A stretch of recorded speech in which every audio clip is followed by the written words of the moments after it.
उत्कृष्ट दर्जेदार बांधकामासाठी एकच नाव RK construction. Proprietor Ramesh Kadam. संपर्क 7709178076. बारामतीमधील दुष्काळाविषयी काय म्हणाल्या सुप्रसिद्ध वक्त्या ॲडव्होकेट प्रियदर्शनी कोकरे. जाणून घेऊया व्हिडिओच्या माध्यमातून. नमस्ते मॅडम. नमस्कार. आपण बारामती लोकसभेचा नुकताच दौरा केलाय, तर त्या संदर्भात तुम्हाला काय परिस्थिती आढळून आली? गेले 15 दिवसापासून या मतदारसंघातील 35 गावं जी पिढ्यानपिढ्या पाण्यापासून वंचित आहेत त्या भागांचा आम्ही प्रामुख्यानं दौरा केला. मग यामध्ये काराटे असेल, मोराळवाडी, मासाळवाडी, प्रामुख्यानं या गावांचा आम्ही दौरा केला आणि तिथं अतिशय विदारक अशी परिस्थिती आहे. पाण्याचा प्रश्न खूप मोठ्या प्रमाणात त्या ठिकाणी आपल्याला दिसतोय. पाण्याची कमतरता, पिकांचं सुद्धा अतिशय नुकसान होतंय कारण पाणी पुरवठा सुलभ पद्धतीनं तिथं होत नाही. आणि काराटीसारख्या गावात तर आम्हाला अशी परिस्थिती दिसून आली की त्या गावची जत्रा होती आणि त्या गावातील लोकांचं असं म्हणणं होतं की आम्हाला पिण्याच्या पाण्याचा टँकर पाहिजे. म्हणजे अजूनसुद्धा अन्न, वस्त्र, निवारा आणि पाणी ह्या बेसिक गोष्टी आहेत त्यासुद्धा इथल्या लोकांना मिळत नाहीत. अशी अतिशय भयानक अशी परिस्थिती आम्हाला दिसून आली. तर मॅडम, बारामतीचा तुम्ही दौरा केला, तुम्ही तुमच्या पुढे जी परिस्थिती आली ती तुम्ही सगळी बघितली दुष्काळाची. तर ही परिस्थिती कशामुळे निर्माण झाली, ही विदारक परिस्थिती, असं तुम्हाला वाटतं? हे बघा, गेले 60 वर्ष याच बारामतीतील प्रमुख नेतृत्वाकडं संपूर्ण सत्ता होती. पिढ्यानपिढ्या ही फॅमिली सत्तेत आहे आणि स्वतः पवारसाहेब या राज्याच्या प्रमुख पदावर म्हणजे मुख्यमंत्री पदावर 4 वेळा होते. केंद्रात सुद्धा साहेब मंत्री होते आणि जर साहेबांच्या मनात आलं असतं तर साहेबांना या दुष्काळी भागात चंद्रावरून सुद्धा पाणी आणलं असतं आणि साहजिकच त्यांची इच्छाशक्ती नाही आहे म्हणून आपल्याला इथं दुष्काळ पाहायला मिळतो.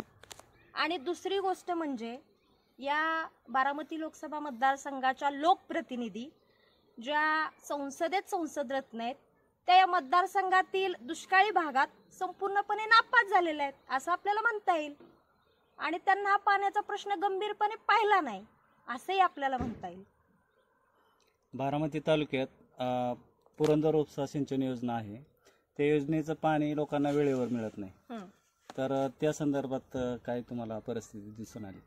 हो, खरं तर पुरंदर उपसा योजना हे लोकांना शाश्वत पाणी किंवा वेळेवर पाणी मिळेल असं लोकांना वाटलं, मात्र तिथं सुद्धा लोकांना नैराश्य आलं आणि वेळेवर पाणी येत नाही. मुळात हे पाणी जे आहे ते सांडपाण्याचं पाणी आहे आणि असं असून सुद्धा आमच्या शेतकऱ्याला, बळीराजाला वारंवार त्या ठिकाणी अधिकाऱ्यांना सांगावं लागतं की पाणी सोडा आणि पैसे भरून सुद्धा जर आज पाणी मिळत नसेल तर खूप भयानक परिस्थिती आहे असं म्हणायला लागेल.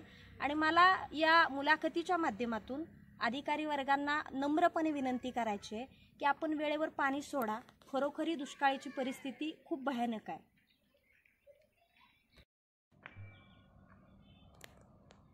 ही जी दुष्काळाची परिस्थिती ह्या परिसरात किंवा ह्या भागात दिसते ही का सुधारवली जात नाही, याबद्दल तुम्हाला काय वाटतंय? दुष्काळी भागाचा दौरा करत असताना आम्हाला एक गोष्ट जाणवली ती म्हणजे दुष्काळी भागातील लोकांना शेती क्षेत्र जास्त आहे मात्र पाण्याच्या अभावी हे लोक मागास आहेत.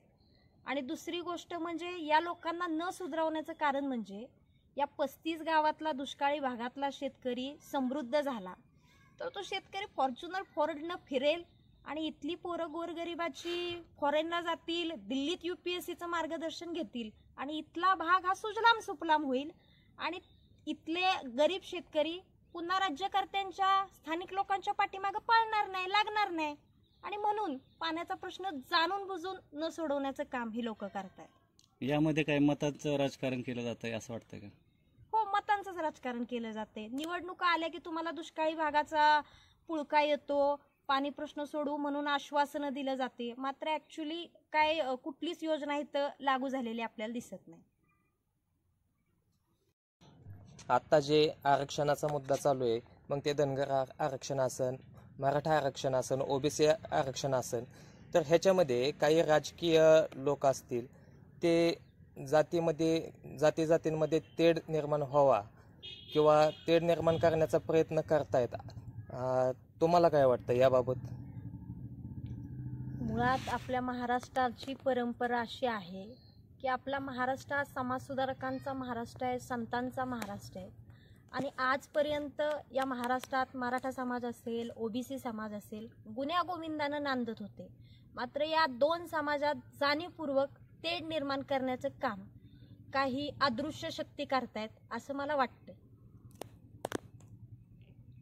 जे आरक्षणाचा मुद्दा चालू आहे सर्व समाजांचा, तर ह्या आरक्षणाच्या विषयावर तुमचं मत काय आहे? प्रामुख्यानं आता महाराष्ट्रात मराठा समाज, ओबीसी समाज असेल, धनगर समाज असेल, या समाजाच्या आरक्षणाचा प्रश्न गेली 75 वर्ष आपण बघतोय प्रलंबित आहे. आणि मला असं सांगायचं आहे की मराठा समाजाला आरक्षण मिळालंच पाहिजे अशी आपली भूमिका सर्वांची आहे. आणि इतक्या दिवस मराठा समाज आणि ओबीसी समाज हा हातात हात धरून चाललेले दोन समाज आहेत. महाराष्ट्रातले दोन मोठे समाज आहेत.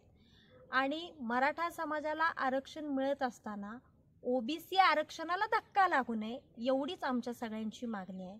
कारण आपणा सर्वांना माहिती आहे की ऑलरेडी ओबीसींमध्ये प्रचंड मोठ्या जातींचा भरणा आहे.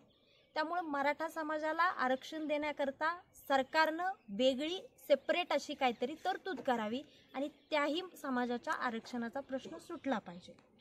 दुसरी गोष्ट म्हणजे धनगर समाजाचा आरक्षणाचा प्रश्न, की आमची मागणी अशी आहे की धनगर समाजाचं जे एसटीचं आरक्षण आहे त्याची अंमलबजावणी झाली पाहिजे. आणि कोर्ट त्यांच्या पद्धतीनं न्यायालयीन प्रोसिजर फॉलो करत आहे आणि आम्ही सुद्धा रस्त्यावरची लढाई करत आहोत. आणि या दोन समाजामध्ये प्रामुख्याने धनगर समाज आणि आदिवासी समाज या दोन समाजामध्ये तेढ निर्माण करण्याचं, भांडणं लावण्याचं काम कोण करते हेही आपल्या सर्वांना माहिती आहे. आणि बारामती लोकसभा मतदारसंघात जी दुष्काळजन्य परिस्थिती आहे आणि इथला शेतकरी राजा पाण्यासाठी टाहो फोडतोय आणि म्हणून ही दुष्काळाची परिस्थिती लवकर बदलली पाहिजे. केवळ एक गट्टा मतांच्या दृष्टीनं या मतदार राजाकडे न बघता त्याच्या रोजीरोटीचा, त्याच्या भविष्याचा प्रश्न कसा सुटेल याकरता इथं पाणी आणणं गरजेचं आहे असं मला वाटतं. आणि आपल्या सर्वांशी बोलून मन मोकळ्या गप्पा मारून मला छान वाटलं. धन्यवाद.